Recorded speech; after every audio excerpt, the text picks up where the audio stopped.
slavery in the East is not exactly identical to slavery in the West. An example of this is Saint Moses, the Ethiopian, who found himself a slave to an Egyptian politician. But that Egyptian politician set him free when he realized that the nature of this man, who would eventually become a saint, was rebellious and unruly, unable to be controlled. He just let him go. And to prove that he was of this nature, he continued to do crimes, gathering gangs and doing mass crimes all over the place in Egypt. Now, this speaks to us something different because obviously, if he was the only black person in Egypt and he was committing crimes, they would just say, go find the black guy and bring him back. There was hundreds of thousands of black people living in Egypt at the time, some of them free, and some of them were obviously slaves. This, by the way, happened in 300 AD. What would then happen after that would be a great change to the life of Saint Moses, but I don't actually want to talk about Saint Moses right now. What I really want to talk about is the connection between Egypt and Sudan, so-called Ethiopia. And the real reason I want to do this is because I want to introduce a new concept to some people, because I like introducing concepts one at a time. But the first concept I want to introduce is the fact that the Coptics did not see themselves as completely separate from other Christians. You know, we always hear this thing about how the Coptics isolated themselves, but in real life, they isolated themselves from Muslims. They did not isolate themselves from Christians. Now, they did start to separate from other Christians who started going their own directions, namely the Catholic Church and other people like that. But where does this story of connection between these two Christians start? Well, a good place to start would be Akhmim. Akhmim is one of those places in Egypt, because remember, before Islam, Egypt was a very Christian nation. And before that, they even had Jews and stuff like that. But as a Christian nation, they wandered and treaded all the way to Sudan, forming large scale groups of Christian people, Christian groups, just large scale groups of Christians. At one time, the Coptic language was the lingua franca between Egypt and Nubia. That's how big the Coptic language was. This is why we find people like Zulnun al-Misri and several other people like al-Aswan and people like that, who their first language is Coptic, and so they're not used, but they are some of the earliest people to make the strong connection that Coptic is not a race. Because obviously there are people who are the same race as the Coptics who are not Christian. And you have to be a Coptic Christian. Now, the word Coptic does sort of come from the word Egyptian, but this is not important just of yet. It cannot be denied that the pre-Coptic and post-Coptic populations had a sort of internationalism about them, in that they weren't stoned into one region or closed in into one region or walled off into one region, but instead were spread out throughout the Egyptian nations and represent something bigger than what they would eventually hold. Now, obviously, something they did that is respectable is that they maintained a language that should be dead. Think about it. The only reason we have a real example of a dead language, meaning that, you know, some people, they want to put it in another way. How do I put this? Let's take other languages from around the world, right? So Japanese right now has English words, but it's still Japanese. It's not the same as classical Japanese, but it's still Japanese. The Coptic language has introduction of internationalism, meaning it's got other words that come from other languages, but it's still, in a sense, the real ancient Egyptian language. Its similarities to languages like Gayaz and other languages is not lost, meaning that it is still truly an Afro-Asiatic language. And so, if we return to these images, we can see the history that is shown that shows an internationalism about these people, but still a nativity, oh, not nativity, but a nativeness about them. The writing was written on the walls, and it is pretty obvious that there was a movement away from ancient Egypt, though there was a movement to try and hold on to it as hard as they can. And this is perhaps the reason why Christianity is one of those religions that is more secretive, more hard to decipher than any other, especially if you're talking about the period where the Romans are starting to see that the Christians are being super secretive and that they're passing around secret messages to which, we still have a hard time deciphering to this day because, of course, you don't want to get caught. Were they hiding the ancient Egyptian languages, and did they hide it so well that there is no returning to the originals? Did they try to keep stuff that they could have had and wanted to keep it into the future and maybe would have driven it into the future, but just failed? Now remember, the Sudanese as well had their own version of this where they tried to keep the ancient Egyptian life or culture alive for a long time, which is why there is a connection between these two groups, in that they had high respects for the ancient Egyptians, and then they also remained Christian for the longest time, even though they were so close to the other religions that would colonize them. Looking at the history of ancient Egypt in this time through race is very difficult because, of course, it seems like almost everyone except, I'll be honest, the Arabs don't really care about race as much as they care about religion. In fact, I even saw a document by an Arab called Ibn Hawkal, where he calls the Christians a race. He says they are a race of Christians and then he mentions the places. Now, Ibn Hawkal does mention other races, of course, because he is obsessed with race like every other Arab. And I don't mean that in a bad way necessarily. He's obsessed with detailing, like, okay, these people here are black, these people here are Arab, these people here are this and that. And he does show that in many places in Egypt, including some borders and internal Egypt, like the Beja, there are several people who at his time were Christian and were living in a sort of harmony against any group that would challenge their Christianity.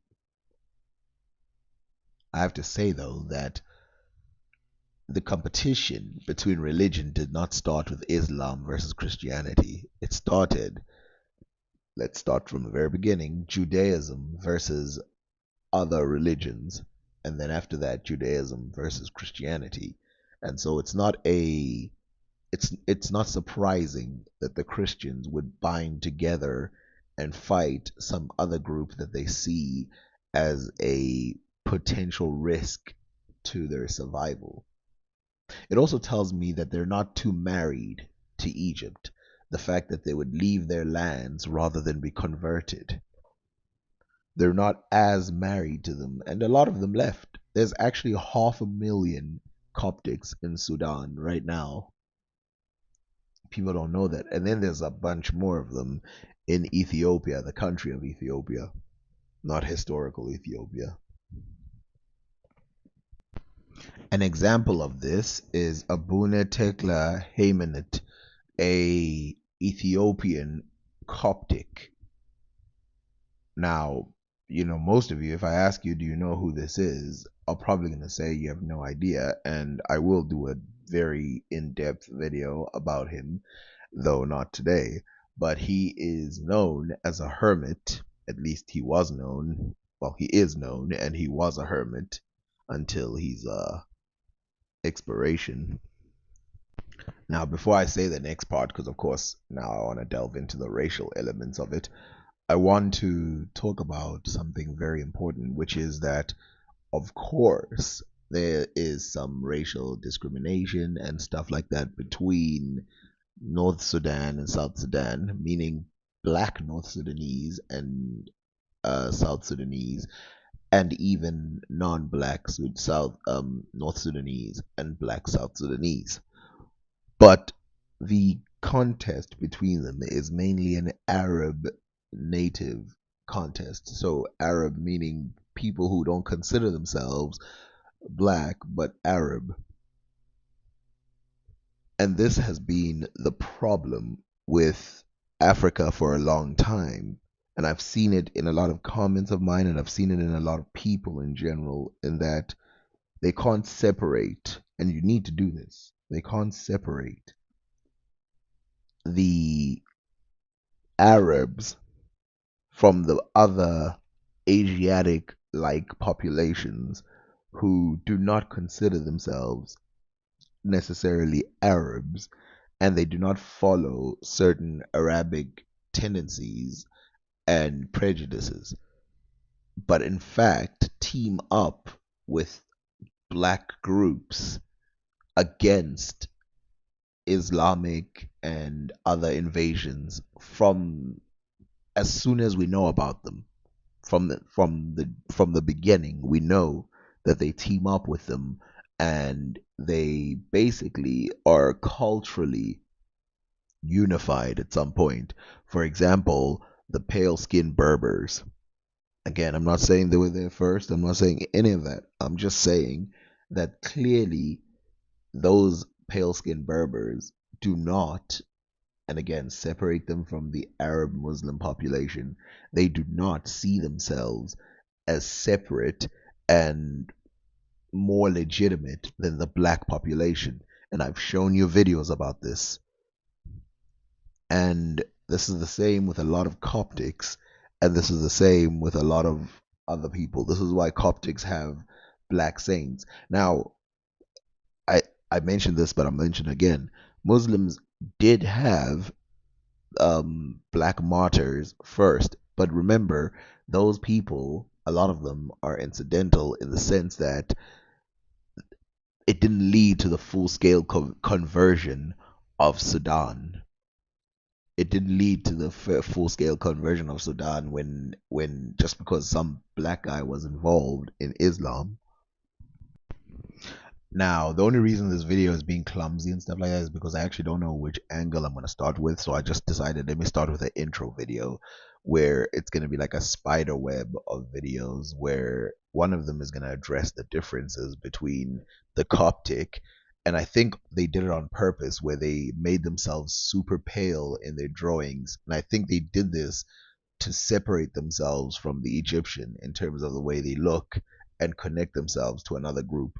But that's for another time. Another connection is the people of Aswan being sent to Sudan to convince them to turn to Islam.